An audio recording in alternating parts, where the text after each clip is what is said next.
ke Rokalayung. Katanya sih mau lihat bongkahan koral yang terbawa tsunami. Adrian, Mataram. Oke. Itu mungkin tsunami lama Pak, kira-kira tsunami 1883. 1883 ya. Oke. Jadi berapa orang nih kita semua nih? 40 plus 4, 44 orang. 44 orang ya. Weh, mantap. Nih senior HPI ini nih. Daerah jelajahnya kan Uh, ini kan daerah ini kan lempok iya.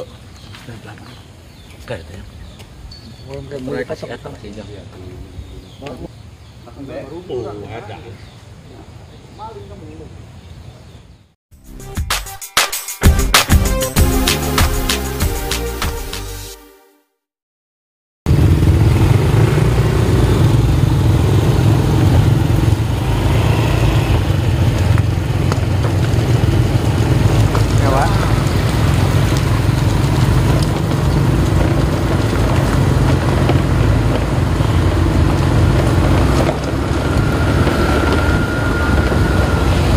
duluan Om.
Kita sudah sampai di lokasi.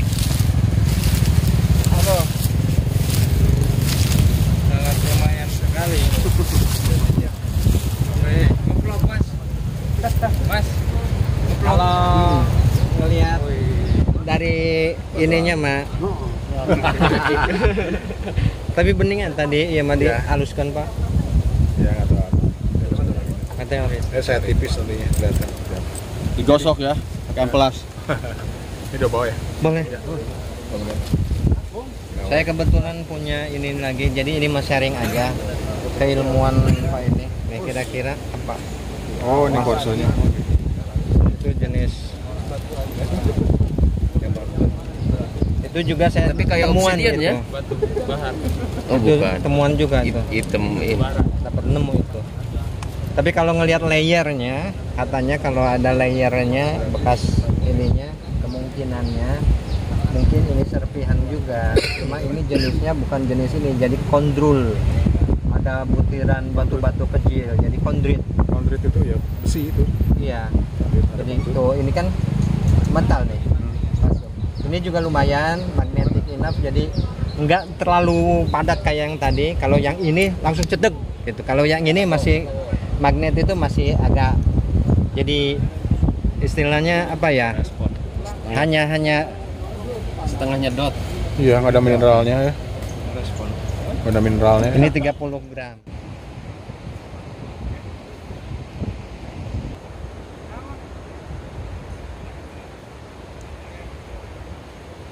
Ya, kumpul semuanya dalam selang lingkaran ya, pusatnya dari sini. Yuk, kumpul semuanya. Sudah kumpul semuanya. Sudah Pak. Oke. Halo. Kalau saya halo semuanya hai. Ya, kalau saya bilang hai semuanya halo. Halo. Hai. Hai. Halo hai. Luar biasa. Baik teman-teman semuanya, inilah sesi terakhir kita ada di lapangan. Hari ini kita berada di mana tepatnya, Kang? Di Sambolo. Sambolo ya, di pantai Sambolo ya. Pantai Sambolo di kawasan Carita. Jadi hari ini kalau kita lihat bahwa sepanjang ini ada garis pantai ya, garis pantai yang menghadap ke arah timur. Itulah pantai bagian timur di bagian barat. Pantai barat ya. Pantai barat yang menghadap ke arah timur. Teglang ya. Jadi kalau kita perhatikan teman-teman semuanya yang sudah tinggal di sini juga pasti sering berhadapan dengan yang namanya batas laut ya. Nah kalau kita perhatikan pada saat ini kita merasa posisinya adalah posisi apa, pasang atau apa? Surut ya, posisi surut. Nah kemudian kalau kita perhatikan di belakang saya ini ada bongkah batu dengan ukuran besar sekali ya, karang ya. Jadi kalau perhatikan yang saya injak ini adalah karang ya. Dan ini umurnya sangat muda sekali. Jadi dalam hitungan geologi itu ada karang yang lebih tua dan kemudian ada yang lebih muda lagi. Taunya dari mana? Ini kalau kita perhatikan ini masih ada berapa yang bagian ini yang masih tumbuh. Jadi kalau kita tarik sampai ke arah laut, di bagian laut sana itu masih tidak. Intinya apa?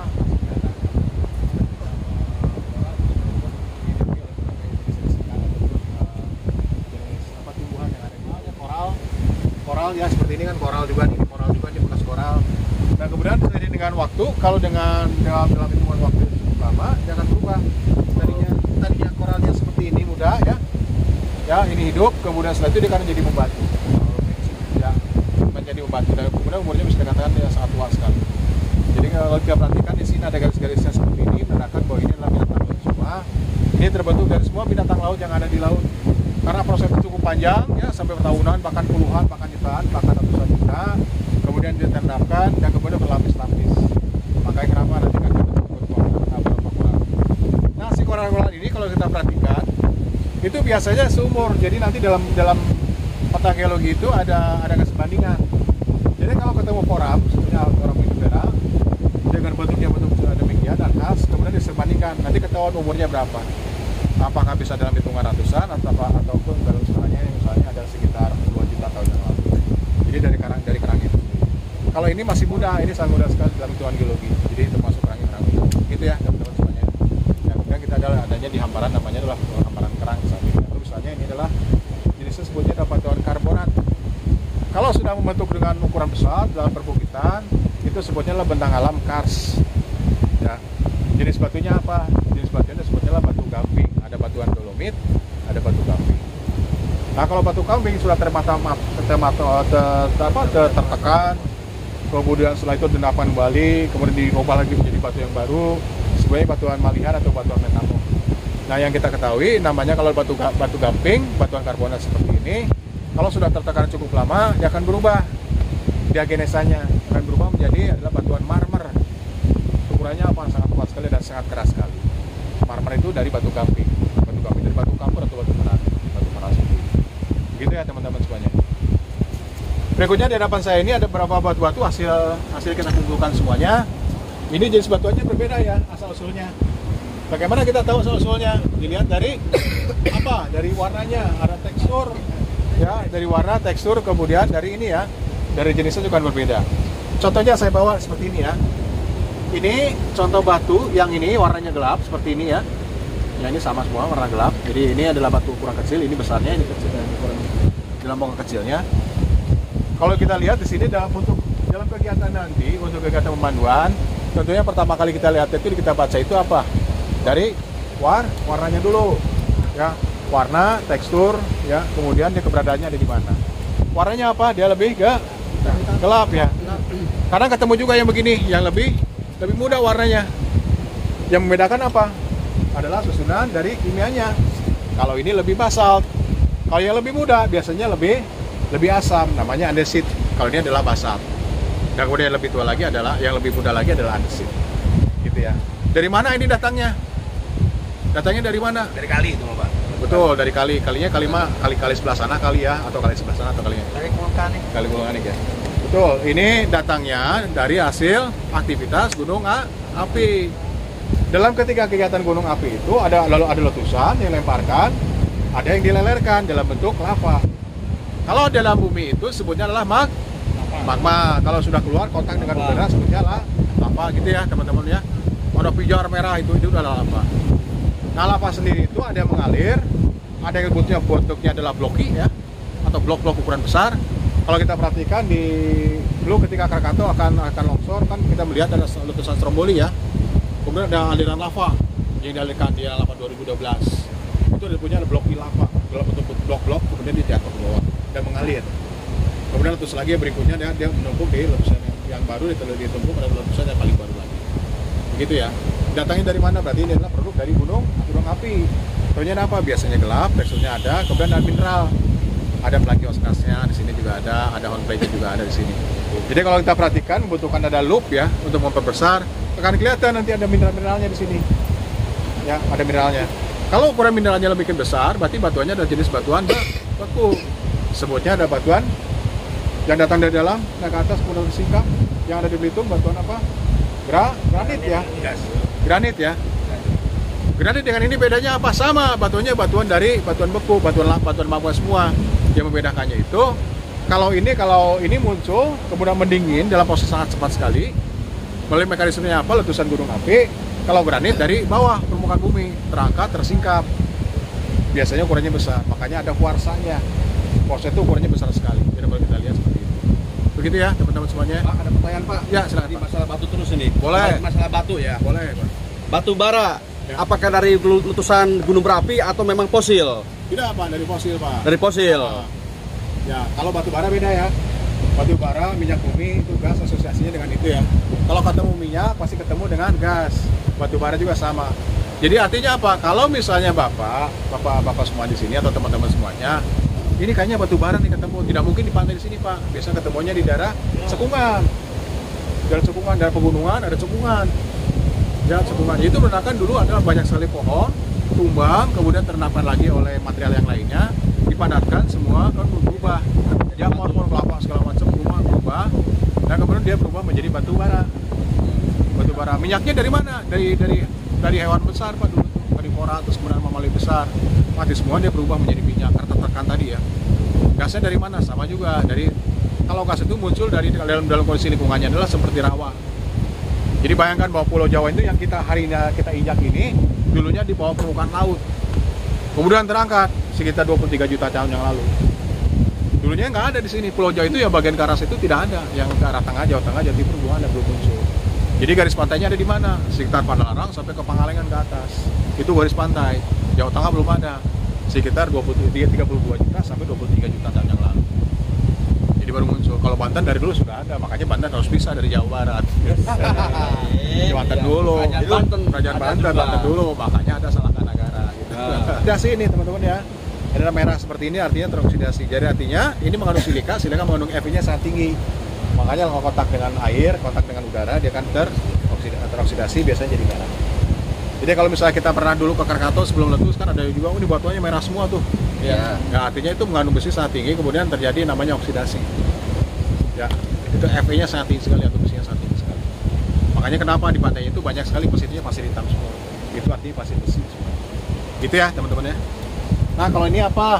Kalau ini kan jenis terumbu, ini masih baru kalau ini nih. Ini ada terumbu karang. Mudah kita pulang ya, masih muda ini, masih muda semua.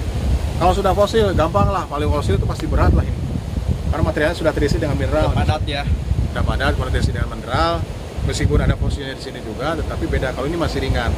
Ringan menandakan bahwa sini ada porositas, ada lubang-lubang di dalam, terisi dengan udara. Propos segala macam. Nah itu adalah terumbu karang.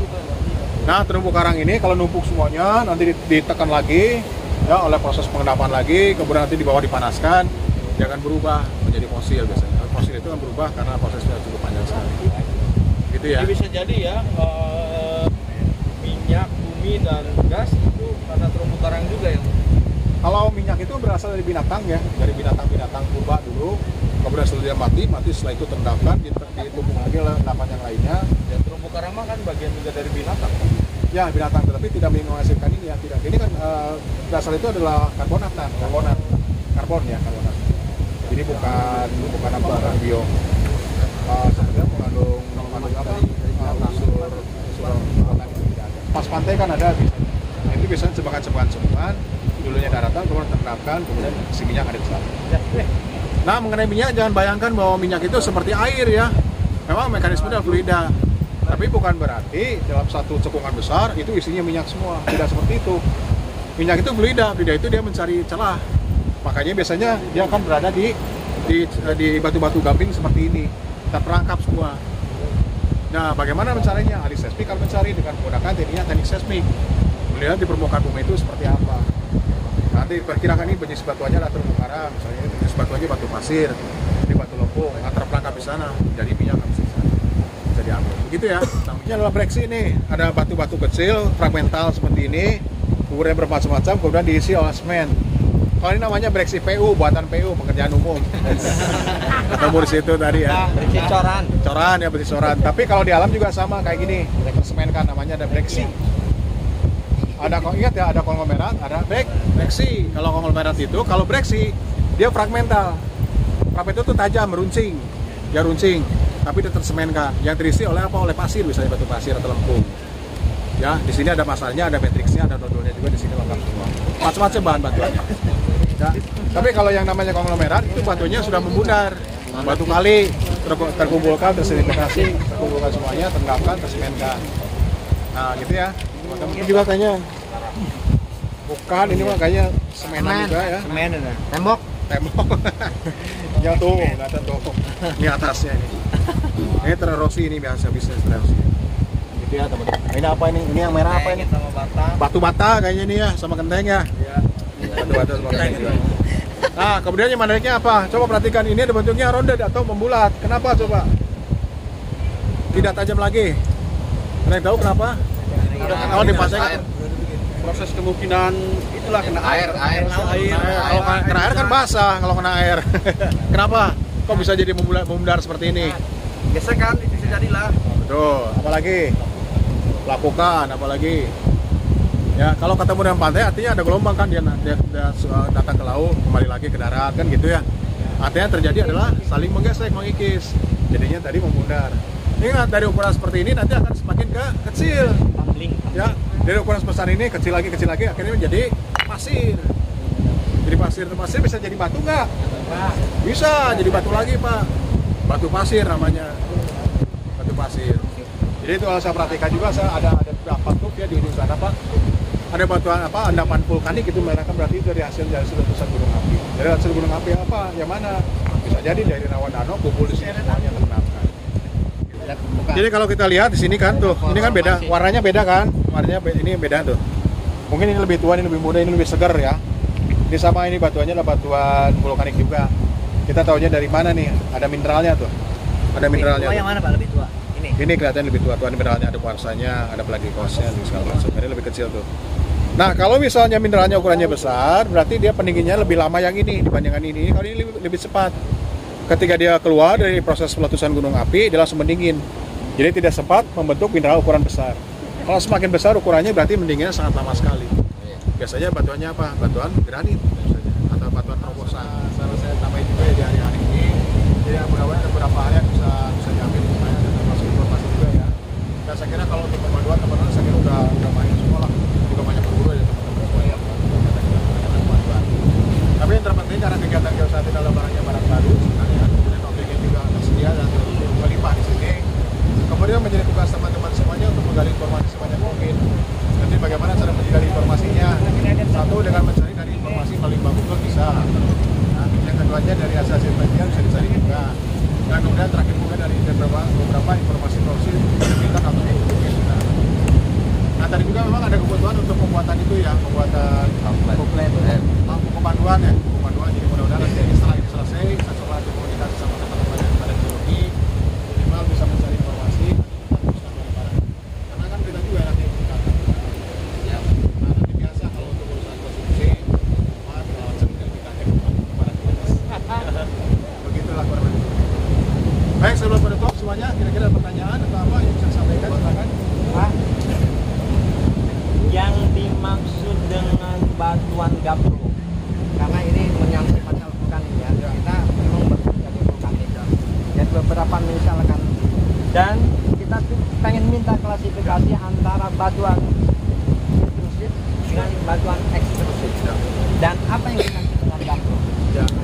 Kalau Kalau intrusif itu seperti ini Pak. Ekstrusif ini ya, yang keluar unsur di luar.